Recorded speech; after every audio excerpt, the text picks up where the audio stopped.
மக்களே, இப்போ நான் எதை பற்றி பேச போகிறேன்னா, இந்தியாவுக்கும் பாகிஸ்தானுக்கும் உள்ள பிரச்சனையை பற்றி நம்ம தெரிஞ்சுக்குவோமே. இப்போ என்ன விஷயம்னா, இப்போ அவங்க சைட்லேருந்து இந்த மாதிரி இவ்வளோ பேரை அட்டாக் பண்ணி கொன்னுட்டாங்க. 26 பேரை கொன்னுட்டாங்க. ரைட்டு, சரி. இப்போ இதுக்கு என்ன பண்ணலாம் அப்படின்னா, கட்டமாக இப்போ பண்ணியிருக்காங்க. என்ன பண்ணியிருக்காங்க? எல்லாத்தையும் உனக்கு எனக்கு ஒன்றும் இல்லைங்கிற மாதிரி பண்ணியிருக்காங்க. இது நியாயமானது. இது ஒன்றும் பிரச்சனை இல்லை. இதை பண்ணி இதுவே எனக்கு தெரிஞ்சு கட்டம். இது இது இது ஒரு நல்ல விஷயந்தான். இதுக்கு மேலேயும் நம்ம போய் அட்டாக் பண்ணுறது இந்த மாதிரி விஷயம் நமக்கு சரியாக இருக்குமா என்னான்னு கேட்டிங்கன்னா, அது ரொம்ப ரிஸ்க் அதிகம்னு வச்சுங்களேன். ஏன்னா இந்த அணு ஆயுதம் இந்த மாதிரிலாம் சொல்கிறாங்க பாருங்கள். இந்த ஹிரோஷிமா நாகசாகியில் பண்ணாங்க பார்த்தீங்களா? அந்த மாதிரி ஒரு பிரச்சனை வந்ததுன்னா எப்படி இருக்கும்னு யோசிச்சு பாருங்கள். ஐ மீன், நான் என்ன சொல்கிறேன், இப்போது இந்தியாவோட பலத்தை வச்சு நம்ம ஒரு நாட்டையே அழிச்சிடலாம்னு வச்சுங்களேன். ஒரு வேளை அப்படி அழிச்சிட்டோம்னா சரி, அதேமாதிரி இங்கே ஒரு பாதிக்கிட்டேயாவது அழிஞ்சிடாதா? அப்போ அவன் அடிக்கிற அடியில் ஒரு வேளை, புரியுதா? இந்த மாதிரி நம்ம மக்கள் அழிகிறனால என்ன யூஸ் அதனால்? இப்போ ஹிரோஷிமா நாகசாகியில் நடந்ததை அதை அவங்க எவ்வளோ கஷ்டப்பட்டு வெளில வந்திருப்பாங்க அதுலேருந்து, ஓகேவா?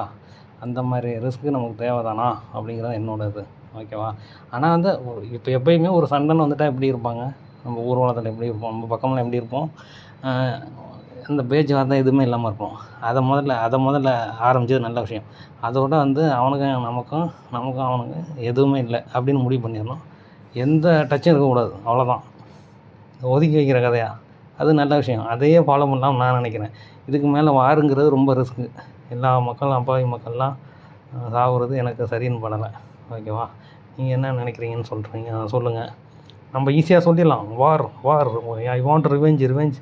நம்ம உட்காந்துக்கிட்டு இங்கே கமெண்ட் போடுறது தான் நமக்கு ஈஸியாச்சா? இங்கே வர்ற ஒவ்வொரு வீடியோவும் நம்ம ஈஸியாக கமெண்ட் போட்டுடலாம். நான் இது வரைக்கும் கமெண்ட்லாம் அதிகம் போட்டதில்லை. ஆனால் கமெண்ட் ஈஸியாக எல்லாம் போடுறாங்க. உங்களுக்கு அந்த உசுறு என்ன சொல்கிறது, போனால் போது நம்ம சொல்லலாங்க. நீங்கள் சொல்லுவீங்க. நம்ம இப்போ தான் சொல்லலாம், பேசுகிறது ரொம்ப ஈஸி நண்பா. ஆனால் அதை நம்ம அனுபவிக்கிறதான் கஷ்டம். இப்போ நம்ம உயிர் பட்டணம் போயிடுச்சுன்னா ஒன்றும் மேட்டர் இல்லை, ஓகே. இதுவே நம்ம ஒருத்தவங்களை இழந்ததை வச்சோம்னா அப்போ தான் தெரியும் அதோட அருமை, ஓகே. அதனால் இது பெருசாக்காமல் இந்த மாதிரி இந்த இது இருக்குது பாருங்கள், அவங்களுக்கு நம்மளுக்கும் எதுவும் இல்லை. அதை விட்டால் ஒரு தேர்ட் பர்சனை வச்சாதும் பேசணும், ஓகேவா? அதேமாதிரி இவ்வளோ வருஷமாக நம்மலாம் படித்து என்ன பிரயோஜனம்? அதனால் என்ன யூஸ்? இவ்வளோ வருஷமாக இவ்வளோ நம்ம படிச்சிருக்கோம். இதை அறிவுபூர்வமாக பேசி தீர்க்க முடியாத பிரச்சனை என்ன இருக்குது? இந்த உலகத்தில் பேசி தீர்க்க முடியாத பிரச்சனை என்ன இருக்குது? இதை சரி, மூணாம் மனுஷனாவது அதை கேட்குறதுக்கு ஆளே இல்லையா? இது எதுக்கு இப்படிலாம் இருக்காங்க? எவனுமே கேட்க மாட்டாங்களா? இதுதான் என்னோடய கேள்வி, ஓகேவா? ஆனால் எல்லோரும் அமைதியாக இருப்போம். என்ன கேட்டால் வாருங்கிறது அவ்வளோ சாதாரண விஷயம் இல்லை. இந்த இந்தியன் 2 கிளைமேக்ஸில் சொல்கிற மாதிரி தான். அது நிறைய ரத்தத்தை பார்க்க வேண்டியிருக்கும். நம்ம அதான் சொல்கிறேன்னா, நம்ம 100 பேர் அடித்தோம்னா அவன் 10 பேரை தான் அடிப்பானா? நீங்கள் அந்த 10 பேருக்கு நம்ம ரெடியாக இருக்கணும். அதுதான் ரொம்ப கொடூரமாக இருக்கும், ஓகேவா? இது வேணாம், நல்லா தானே போயிட்டுருக்கு, ஏன் அந்த கொடுமை? ஆனால் அவனுக்கு நமக்கு ஒன்றும் இல்லை அப்படின்னு வேணால் முடிச்சுக்கலாம். என்ன கேட்டால் நீங்கள் என்ன சொல்கிறீங்கன்னு கமெண்ட் பண்ணுங்கள். நன்றி மக்களே.